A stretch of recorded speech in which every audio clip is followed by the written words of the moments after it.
A blunt, gloomy message from the International Monetary Fund on the global economy. In short, the worst is yet to come, and for many people, 2023 will feel like a recession. Much of the blame is directed at Russia for its invasion of Ukraine.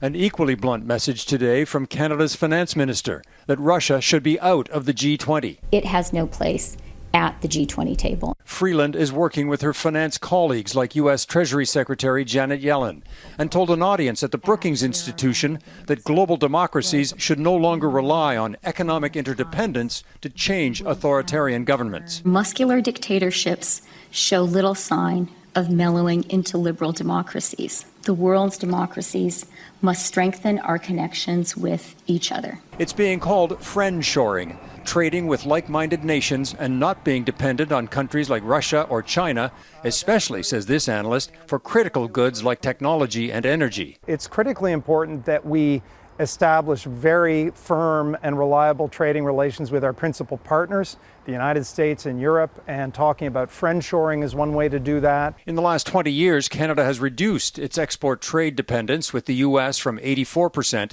to 77% of our total exports.